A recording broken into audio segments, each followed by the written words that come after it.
Seja bem-vindo aqui no canal Exposição Fiel da Palavra. Eu sou o Josley Roseno e a partir de agora vamos meditar a Palavra de Deus aqui no Salmo 14, que diz assim: Disseram os necios no seu coração, não há Deus. Tem-se corrompido,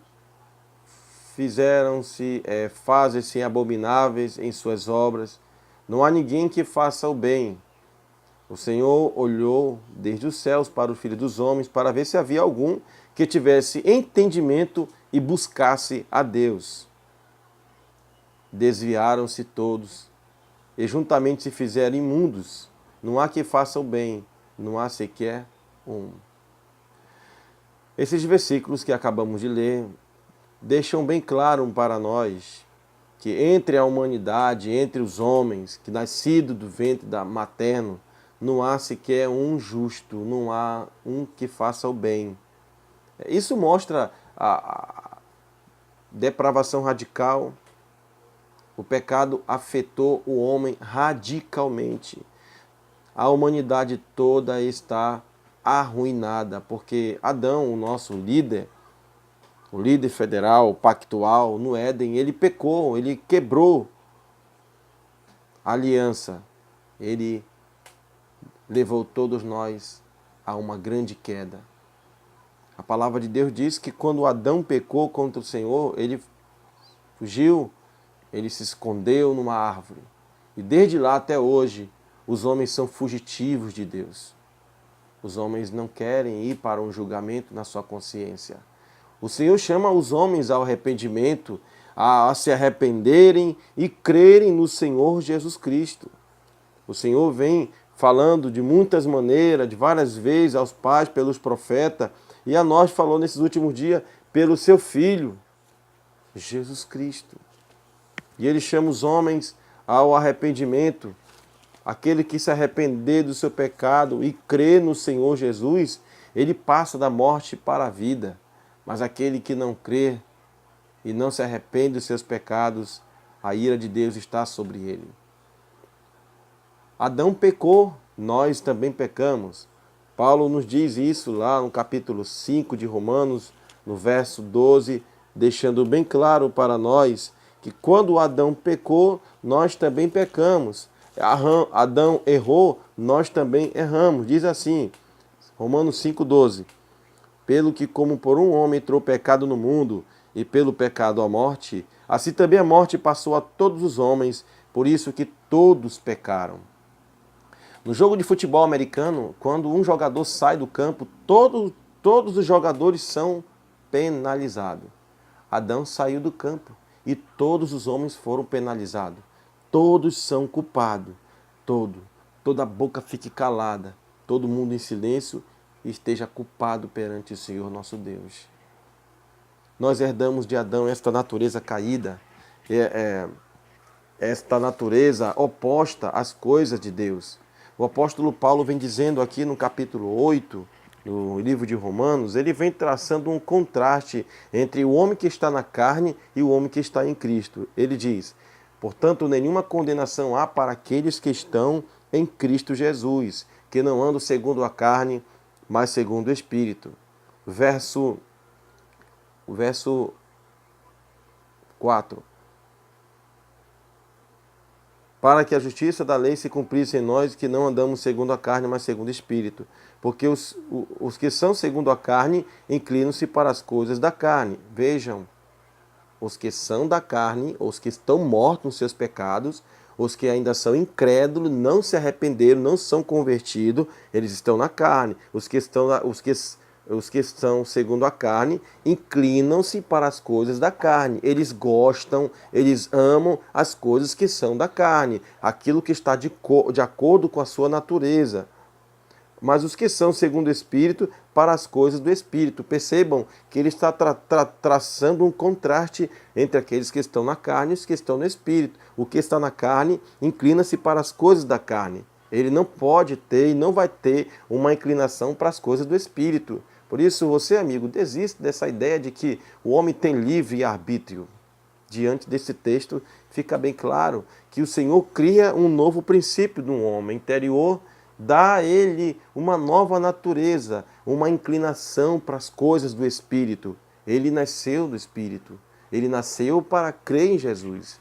Ele nasceu para esta vida, uma nova vida em Cristo. Porque a inclinação da carne é morte, mas a inclinação do Espírito é vida e paz.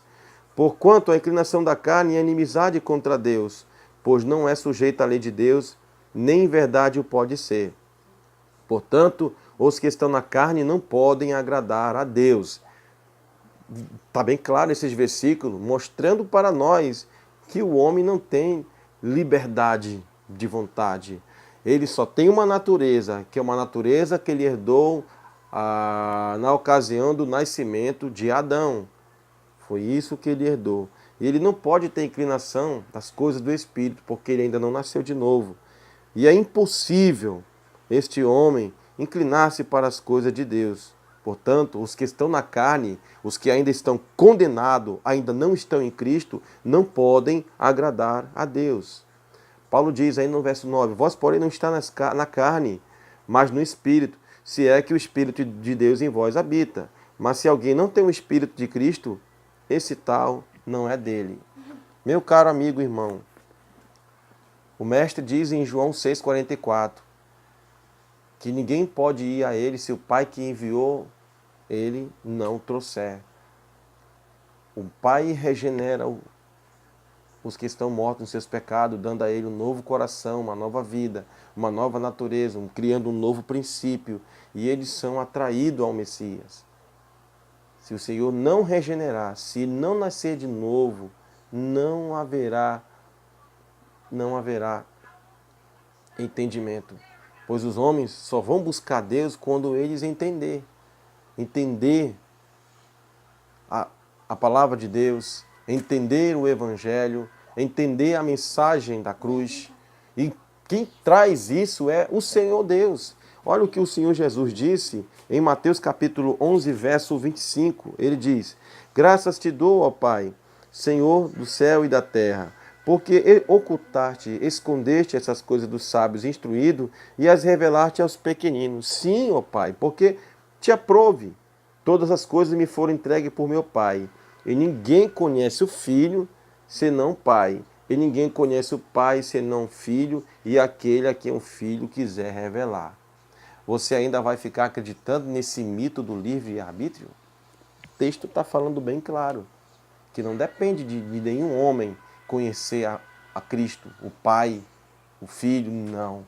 Depende dele, aquele a quem ele quiser revelar.